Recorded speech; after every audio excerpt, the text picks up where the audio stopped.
que en este tiempo, por muchos lados, estamos oyendo personas en desesperanza, personas desanimadas, personas que han perdido el sentido de un futuro seguro. Y nos damos cuenta cómo hay muchos con la fe debilitada, que por mucho tiempo se mantuvieron creyendo en que Dios haría lo que dijo que iba a hacer en sus vidas. Pero sin embargo ha venido un momento de angustia, un momento de incredulidad, donde la mente y el corazón se han ido poquito a poquito apartando de la verdad de Dios. Y muchos hijos de Dios, muchos creyentes, se encuentran ahora mismo sin esperanza, sin fuerzas para seguir hacia adelante y dudando si de verdad Dios hará o no hará. Entonces, cuando nosotros nos llega el pensamiento de que ya Dios no hará lo que dijo que iba a hacer en nuestra vida, lo que nosotros anhelamos que Él haga, definitivamente, pues el desánimo va tocando poquito a poquito el corazón nuestro. Y muchas veces llegamos al punto de esa desesperanza. Y cuando hablamos de esa desesperanza es porque se ha perdido la esperanza. Ya tú no crees que va a suceder lo que tú pensabas que sucedería. Bien. Entonces, cuando hablamos de una esperanza que no es la esperanza bíblica, estamos hablando de una esperanza que se pierde porque no se satisfizo nuestra necesidad, porque no se cumplió lo que nosotros expectábamos que sucediera. Entonces, esa esperanza va a depender mucho de las circunstancias o de las personas y nos va a mantener en una inestabilidad. Cuando las personas no están respondiendo conforme a lo que nosotros esperamos recibir de esa persona, pues nosotros tenemos una esperanza segura.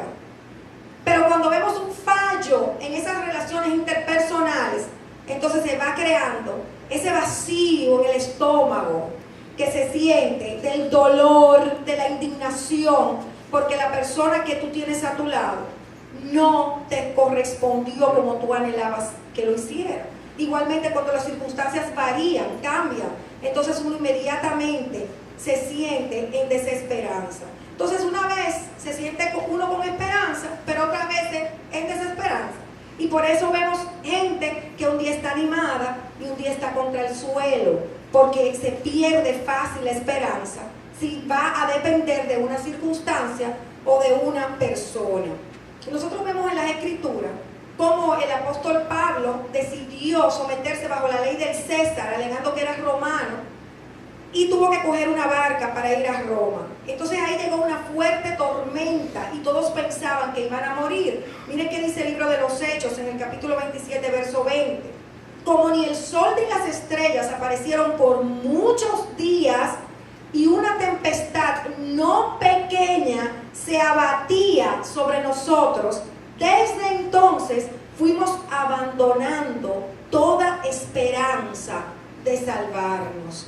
Y este versículo, aunque nos relata una historia del apóstol camino a Roma, podemos adaptarlo muy bien a nuestro hoy, porque en muchas ocasiones nosotros damos cuenta que las estrellas y el sol aparecen por muchos días, por mucho tiempo. Estamos en situaciones difíciles, enfrentando un problema más otro problema, ya sea matrimoniales, ya sea financiero, y vemos que ni el sol ni las estrellas aparecen delante nuestro, y pasa el tiempo, y pasan las horas, y pasan los días, y nosotros esperando esa luz del sol que se alumbre, pero sin embargo no la vemos. Entonces dice, una tempestad no pequeña, y muchos de nosotros hemos estado atravesando tempestades que no son tan ligeras, que no son tan pequeñas, sino que ciertamente son situaciones difíciles que se nos están presentando en el camino.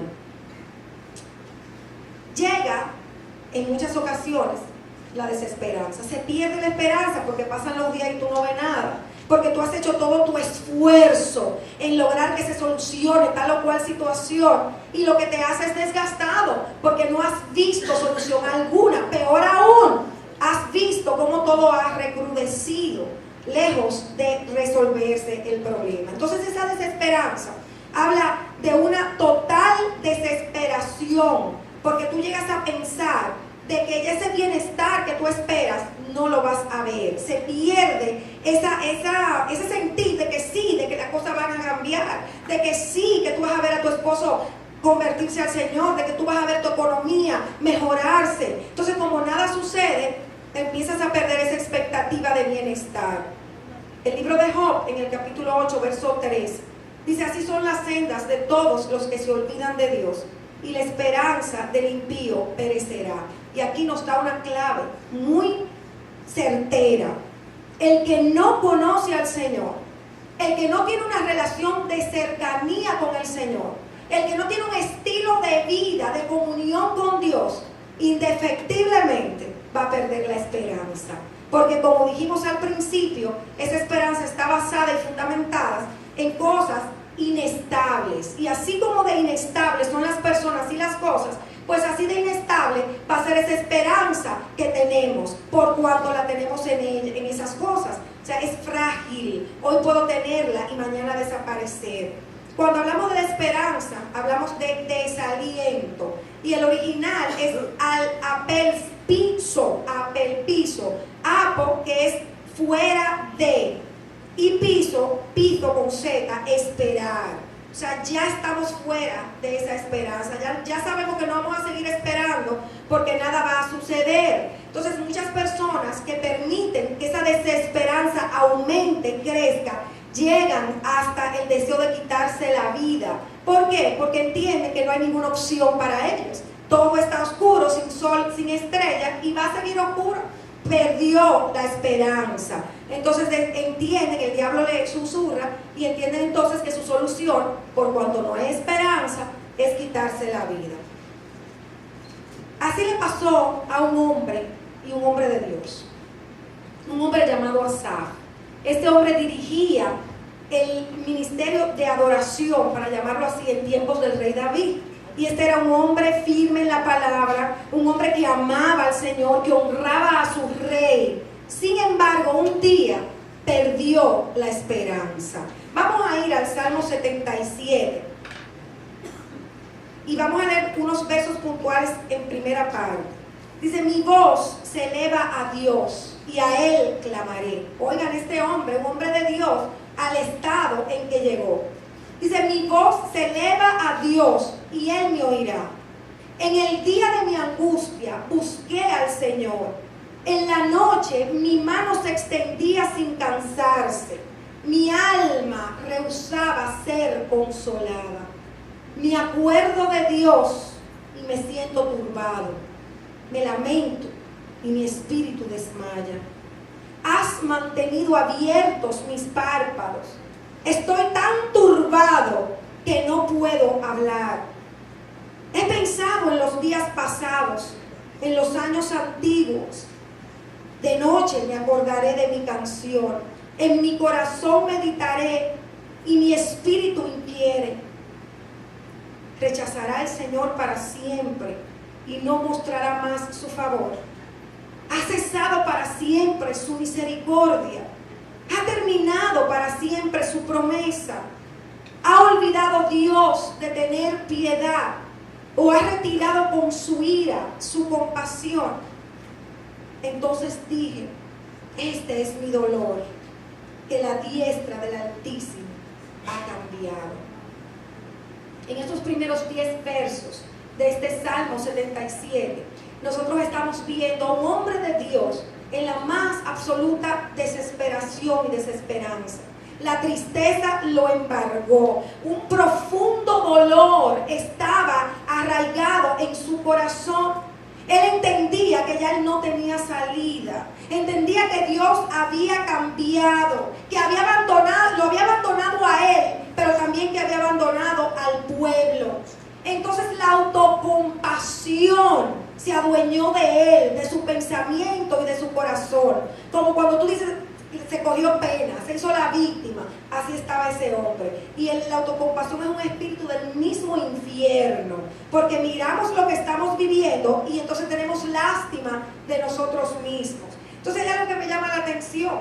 Fíjense que él buscó a Dios. En medio de su situación, él clamó a Dios, elevó sus manos a Dios como una señal de que solamente tú me puedes ayudar en esta situación. Pero dice que su alma rehusaba ser consolada. Y eso fue como una punzada en mi corazón. Porque cuántas veces nosotros venimos al Señor, porque en nuestra mente sabemos que es nuestra única salida. En nuestro intelecto sabemos que nuestra ayuda solo puede venir del trono de la gracia.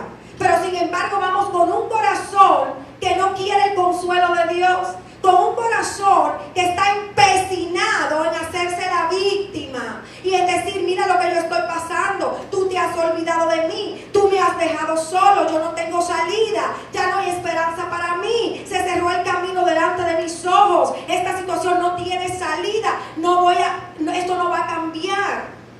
Entonces vamos a Dios, levantamos nuestras manos a Él por conocimiento, pero no por un corazón rendido y dispuesto a recibir el consuelo del Señor. Y fíjense cómo dice que su espíritu estaba en lamento, casi desmayaba y que no dormía. O sea, este hombre ya ni dormía. Y como él mismo afirma, estoy tan turbado que ya yo no puedo ni hablar. Y así se lo dice a Dios. Pero rehusaba ser consolado. Entonces él miraba atrás y miraba lo bien que estaba todo atrás, cómo Dios los había ayudado, pero ahora veía que ya Dios había cambiado con él, que ya Dios no era el mismo, que ya Dios no lo iba a ayudar, que ayer lo ayudó, pero que hoy ya no lo iba a ayudar más. Oigan hasta dónde puede caer una persona, aún siendo un hombre o una mujer de Dios, ante situaciones difíciles, repetitivas, situaciones difíciles cuando, como vimos al principio, no vemos el sol ni las estrellas por mucho tiempo. Entonces él dice, rechazará al Señor para siempre. Es como que, Dios mío, tú me vas a dejar a mí así para siempre.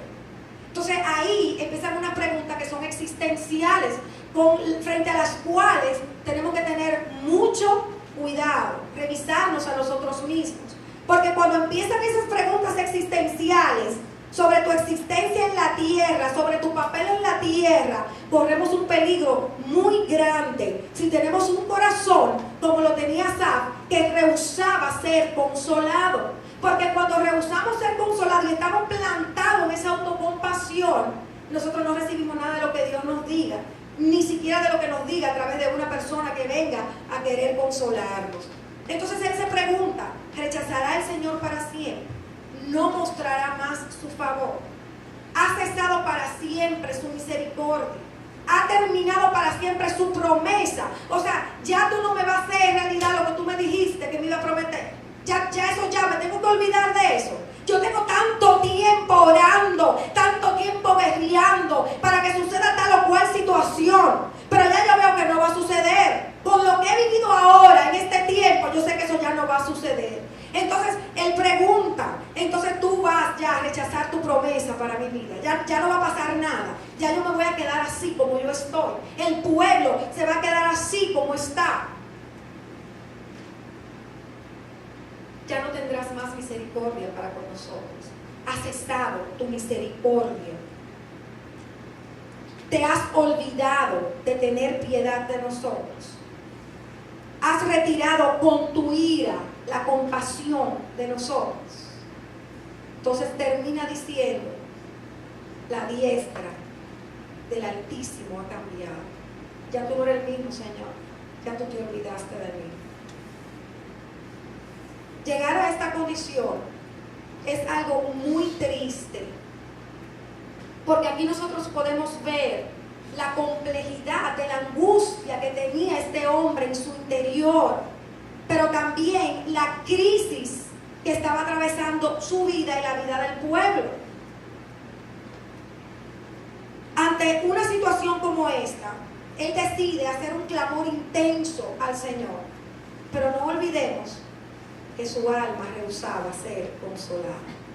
Él se movió y accionó en base al conocimiento de Dios y el procedimiento que él sabía que tenía que seguir, pero su corazón no estaba realmente rendido a esa oración que él estaba levantando delante del Padre. con su voz clamó, alzó sus manos, imploraba, quizás con toda su fuerza, pero su corazón rehusaba ser consolado. Nosotros vemos aquí, como en un de repente, en medio de este estado de desesperanza, habiendo perdido todo tipo de esperanza, la misericordia de Dios lo alcanza. Y esto ministró mucho mi vida, porque esto nos deja un mensaje muy fuerte a cada uno de nosotros. Porque yo sé que en algún momento estamos expuestos a atravesar la falta de fe, la incredulidad, el desánimo. Porque muchas veces son fuertes los golpes que estamos recibiendo y no le vemos salida. Y por un breve momento podemos desanimarnos, desenfocarnos, perder el ánimo y la esperanza. Pero cuando nosotros hacemos lo que este hombre hizo, Asaf, que aún estando en ese estado, sin fuerza alguna, deprimido, angustiado, sin fuerzas, ¿qué hizo él? Lo que él sabía que tenía que hacer. Aunque su alma rehusaba ser consolado, aunque prácticamente le estaba diciendo a Dios, mira, tú me puedes decir lo que tú me puedes decir, pero nada va a cambiar este estado en el que yo me encuentro. A pesar de ese sentir interno, él se postró, él levantó sus manos y él clamó con todas sus fuerzas a aquel que en su intelecto él sabía que podía liberarlo de ese estado en que él estaba. Entonces, ¿cuál es el mensaje en esta parte para nosotros, amados míos? Que nosotros, aunque estemos desanimados, aunque por un breve momento nos toque la incredulidad, nos toque el desánimo, aunque no tengamos fuerza, aunque no sintamos nada, ni veamos nada, aunque no salgan las estrellas ni el sol delante de nosotros, tenemos que seguir haciendo lo que sabemos que tenemos que hacer.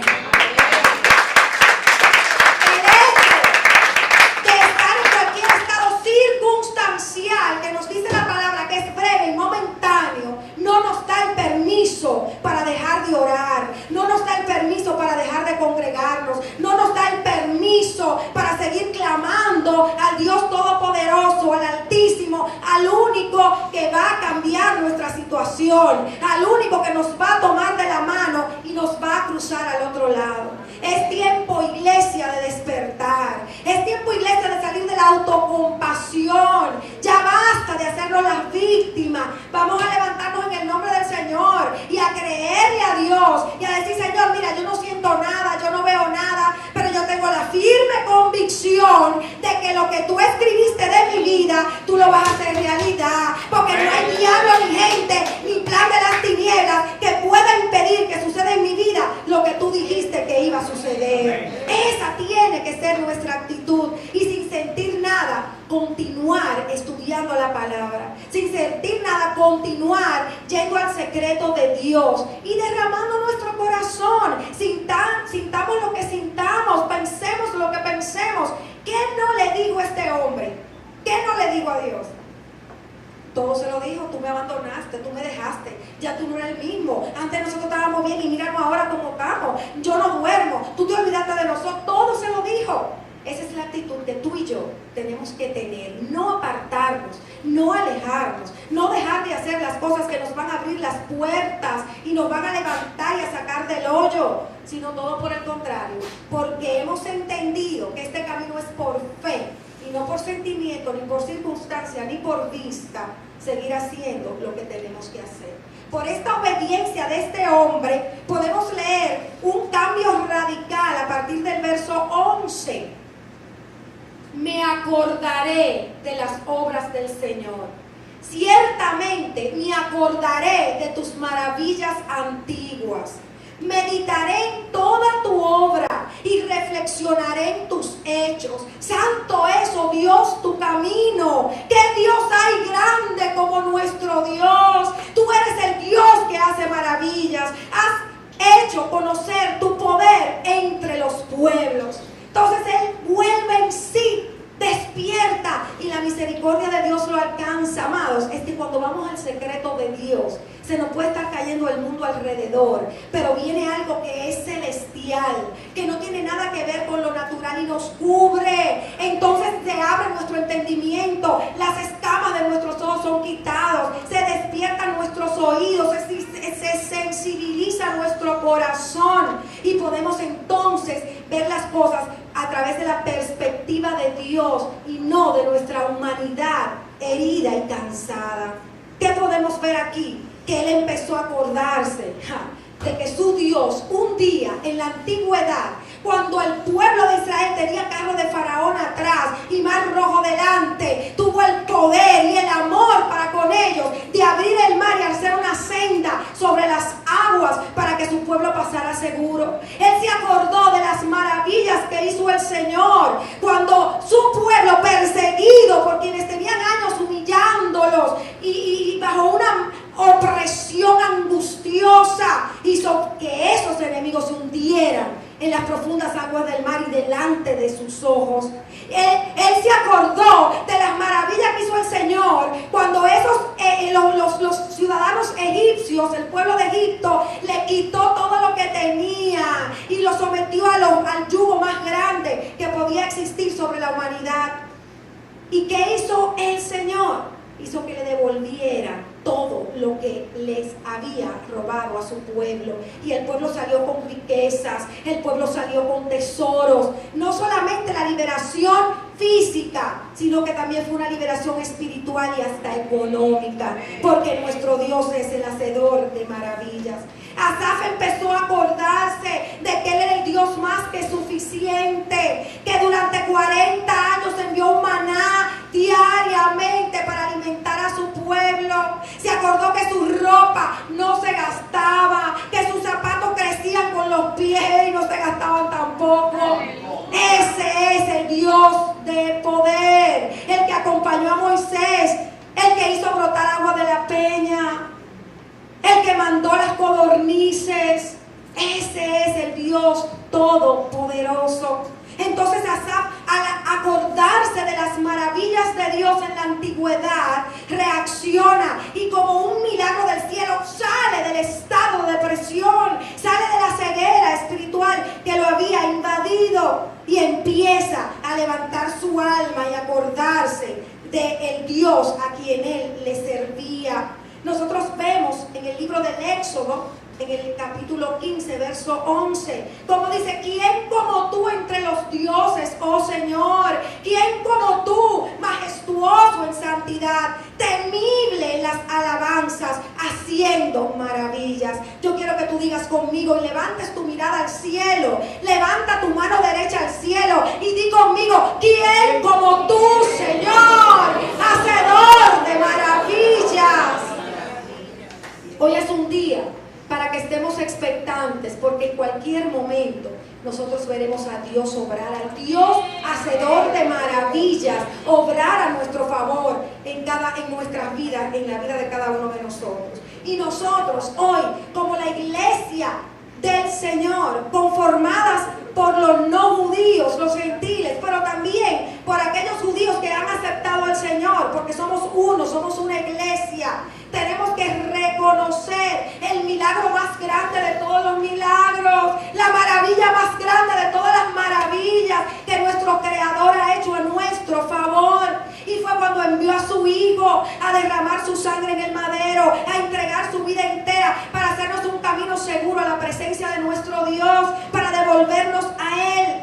El hombre que se encarnó, el Dios encarnado, el que no vino solamente con palabra, sino que al encarnarse fue la plenitud de Dios que vino a la tierra para poder traerte a ti, a mí, a la más completa libertad y para darnos dirección a nuestras vidas. No hay milagro ni habrá en la tierra de los vivientes más grande que ese que ya sucedió en la cruz del Calvario a nuestro favor. ¿Cómo nosotros no creer que ese Dios que fue capaz de abrir el mar rojo, que ese Dios que fue capaz de darnos a su Hijo para que muriera y derramara su sangre por entero y trajera liberación a nuestras vidas, nos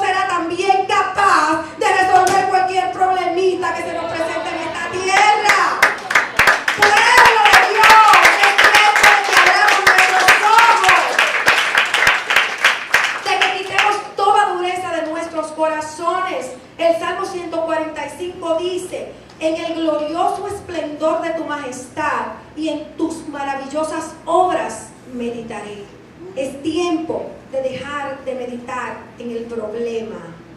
Es tiempo de dejar de ver a la persona que tenemos al lado.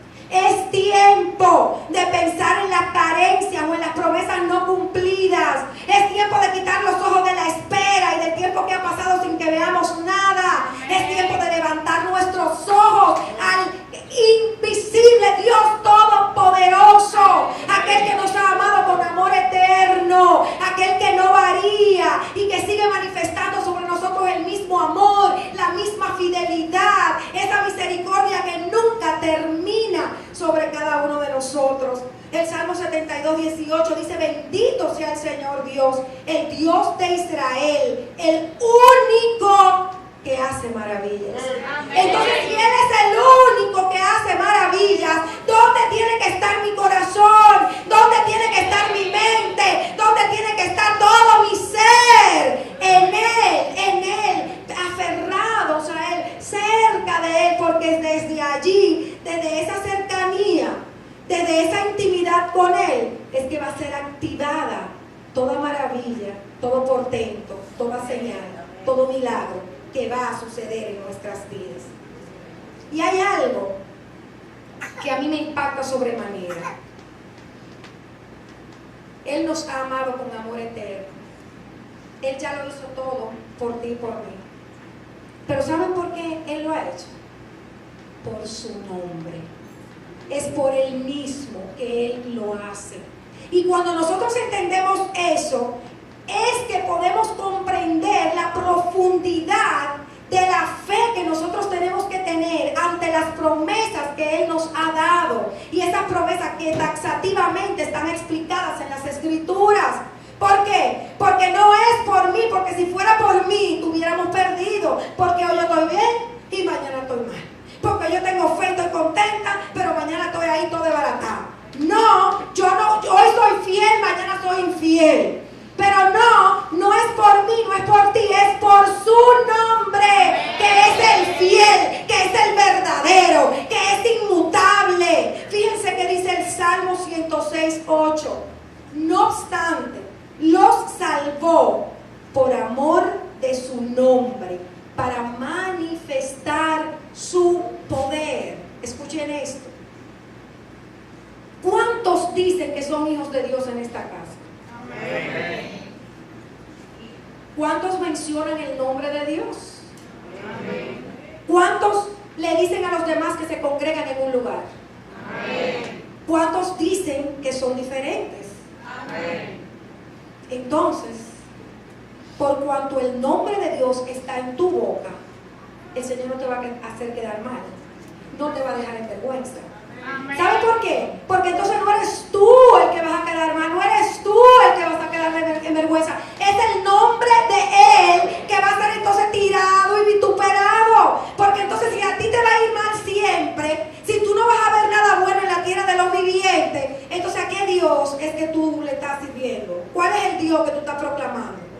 Aunque nuestro corazón tiene que estar firme en Él, de que aunque no nos dé nada, de que aunque no haga nada, su nombre seguirá siendo a través de nosotros alabado, honrado, levantado y exaltado. Porque nosotros no somos hijos de Dios por las prebendas materiales que vamos a recibir de Él, sino porque Él es nuestro creador y sustentador, y ya Él hizo lo más grande a nuestro favor, que fue entregarnos a su propio Hijo. Pero en nuestro hoy, en nuestro presente, en nuestro caminar en esta tierra, por amor a su nombre, Él no nos va a dejar en vergüenza. Amados, esta es una promesa para su pueblo. Ezequiel 29, el libro del profeta Ezequiel, dice: pero actué en consideración a mi nombre. Concéntrense en esta palabra. Pero actué en consideración a mi nombre, para que no fuera profanado ante los ojos de las naciones en medio de las cuales vivían, y a cuya vista me había dado a conocer, sacándolos de la tierra de Egipto. Más claro de ahí no puede hablar Dios. Por amor a su nombre, para que los que no lo conocen, no vituperen su nombre, Él nos va a hacer bien, aunque no lo merezcamos. Él va a ser fiel con nosotros, porque su nombre es el que Él va a levantar a través de lo que haga en tu vida. Cada milagro, cada señal, cada prodigio, Él lo va a hacer en ti, pero lo va a hacer por su nombre, para que todos vean a qué Dios es que ustedes dicen que les sirve. Amén. Que Él es el Todopoderoso, que nos ha amado con un amor eterno y que ese amor nos va a acompañar en todos los días que transitemos por esta tierra. Entonces, si entendemos esto, ¿cómo vamos a permitir que la desesperanza nos toque? Si entendemos que por amor a su nombre, Él mismo va a cumplir su promesa en tu vida, ¿por qué te vas a desesperar? ¿Por qué te vas a angustiar? Si va a suceder, porque es por Él, no por ti. Entonces, ahí tenemos que entrar en su shalom, en ese descanso total y absoluto. Miren qué dice Proverbios 3:5. Confía en el Señor con todo tu corazón y no te apoyes en tu propio entendimiento. Reconócelo en todos tus caminos y Él enderezará tus sendas. Entonces, ¿qué te quiere decir esto? Deja de afanar, porque no es por tus fuerzas, no es por lo que tú puedas hacer bien o hacer mal. No es por lo que tú te afanes y hables y digas y quieras convencer y quieras hacer por aquí, hacer por allí, para que suceda lo que tú quieres que suceda allá y que suceda y que suceda. ¡No! No es por la agilidad del jinete ni por la fuerza del caballo. No. ¿Qué dice aquí? Que no te apoyes en tu propio entendimiento. Renuncia a hacer las cosas como tú entiendes que tienes que hacerlas para que suceda lo que tú esperas que suceda. Dice que le reconozcas a Dios en todo tu camino. Se entrégale al Señor cada situación. Si Él dice que son 10 años que tú vas a esperar, espera tranquilo tus 10 años. Si son 5, pues tú tranquilo, espera tus 5. Porque Dios sabe lo que Él está haciendo. Y dice como una promesa que Él va a enderezar tus sendas. ¿Qué quiere decir esto? Que Él va a ordenar lo que está desordenado. Que Él va a abrir la puerta que tiene que abrir. Que Él va a hacer camino donde no lo hay. Que Él va a cambiar la mente y el corazón de la persona que tú tienes a tu lado que lo tiene endurecido. Que Él va a quitar el temor de los que están a tu lado que están en temor y paralizados.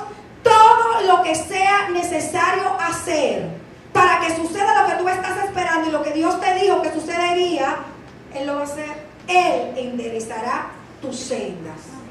El Salmo 37:5. Encomienda al Señor tu camino. Confía en Él y Él actuará. Él lo va a hacer. Y cuando nosotros hablamos de confianza, estamos diciendo, Él tiene el control, yo descanso. Dilo conmigo, Él tiene el control y yo descanso. Salmo 55:22 nos dice exactamente lo mismo. Echa sobre el Señor tu carga, porque Él te sustentará y Él nunca, di conmigo, nunca permitirá que el justo sea sacudido. Nunca, amados, y esa es una promesa de Dios para nuestras vidas.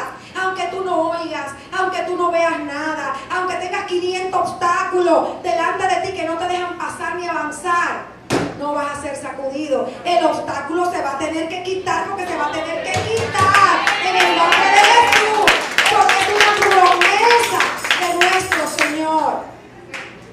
Jeremías 10:23 dice: yo sé, oh Señor, que no depende del hombre su camino, ni de quién anda el dirigir sus pasos. Esto es tremendo. Oye, me diga que está a tu lado que no depende de ti. No depende de ti.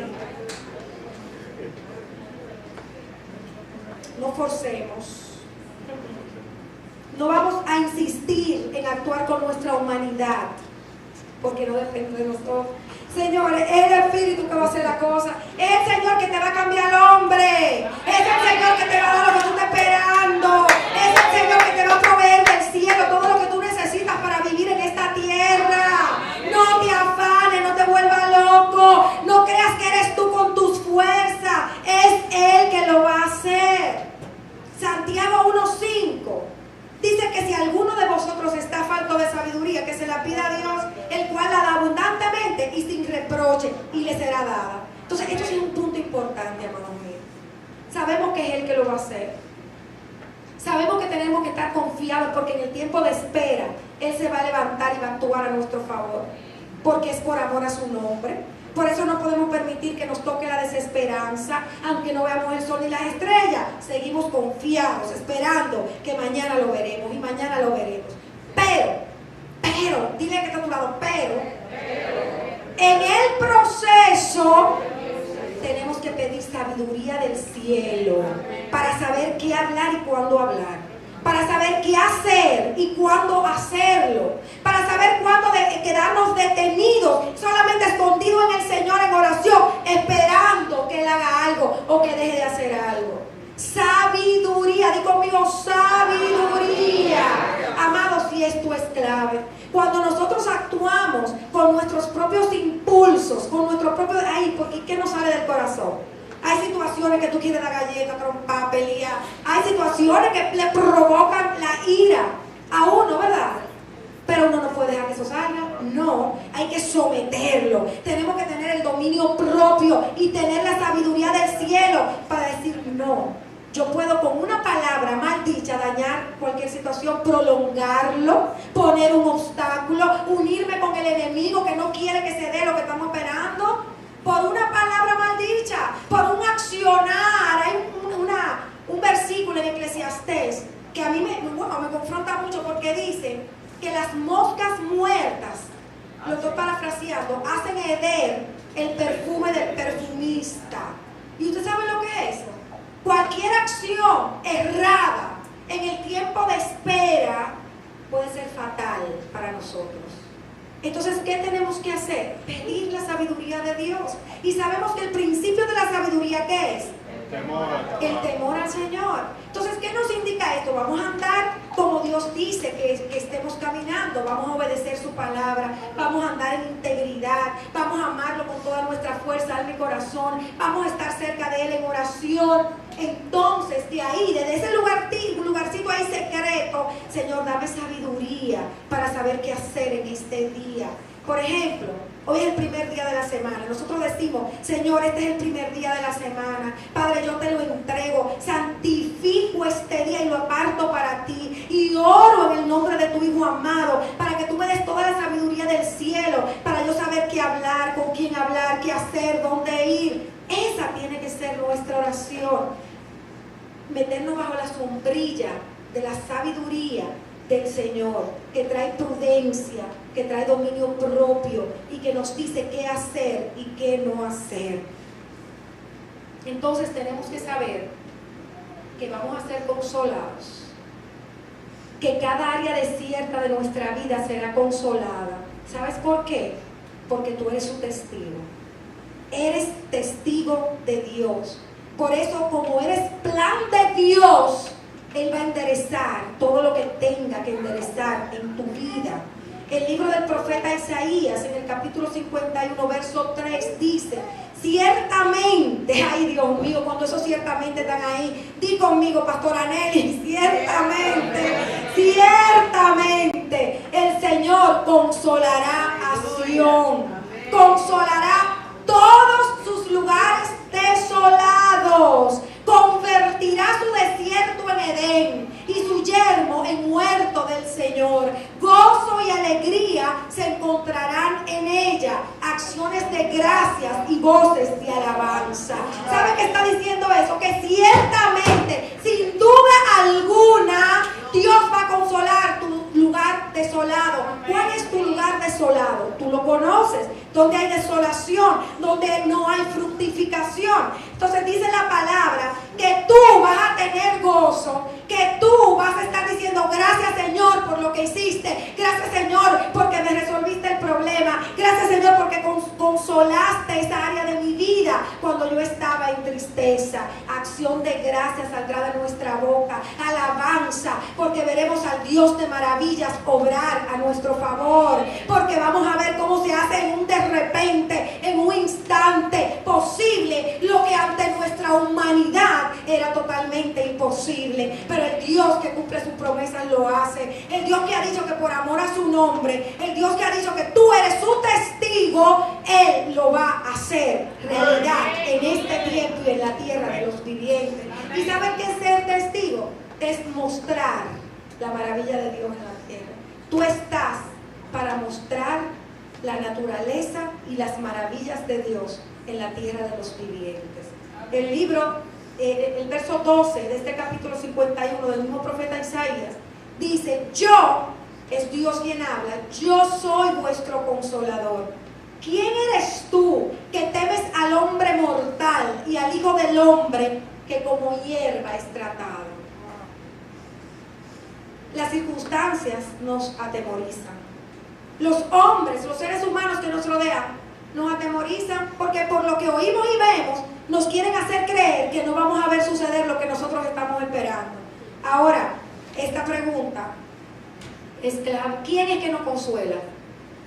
¿Quién es que va a enderezar las cosas? ¿El que tenemos al lado? ¿Las circunstancias que nos están pasando? ¿O el yo soy el que soy, que es el consolador?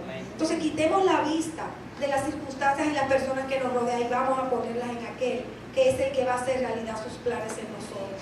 El libro del profeta Joel, en el capítulo 2, verso 27, dice: y sabréis que en medio de Israel estoy yo, y que yo soy el Señor vuestro Dios, y no hay otro. Nunca jamás, di conmigo, nunca jamás será avergonzado mi pueblo. Tú vas a ver, es una batería ahí.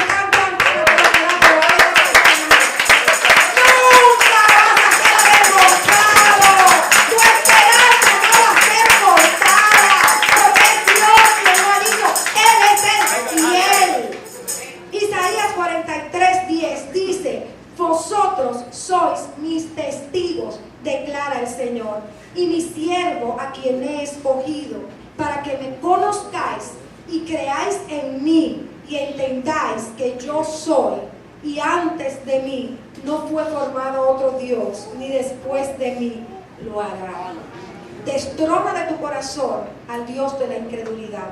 Destrona de tu corazón al Dios del problema, de la escasez, de la miseria. Destrona tu corazón a cualquier ser humano que esté ocupando el lugar de Dios en tu vida, porque es que no hay otro Dios, hay un solo Dios, y solo a Él adorarás y solo a Él servirás, que es nuestro Adonai el Elohim, el Dios que por su nombre, por encima de toda oposición, va a hacer realidad en tu vida lo que Él ha dicho que hará. Es el Señor mismo que dice que eres su testigo. Y Él quiere que le conozcas y creas en Él.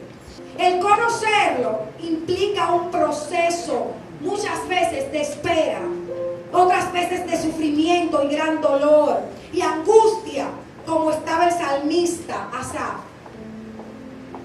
Pero la meta de Dios es que lo conozcas y creas en Él. Si no atravesamos la dificultad, si no atravesamos el tiempo de dolor, si no atravesamos esos días donde no hay sol ni hay estrella delante nuestro, esos días cuando no vemos nada, entonces nunca conoceremos al Hacedor de maravillas. ¿Cuál fue el último hecho que tú puedes acordarte en el que Dios hizo un milagro en tu vida? ¿Cuál fue el último hecho donde Dios te sorprendió con algo que para ti había sido imposible, pero Dios lo hizo? Todos tenemos una historia con Dios. A todos Dios nos ha hecho milagros, o de sanidad, o de provisión, o hemos emocionalmente, pero todos tenemos una historia vivida con Dios. Hoy es noche para hacer memoria de esos hechos portentosos, porque Dios quiere que nos acordemos de nuestros hechos pasados de manera puntual cuando esos hechos han mostrado el poder de Dios en nuestras vidas.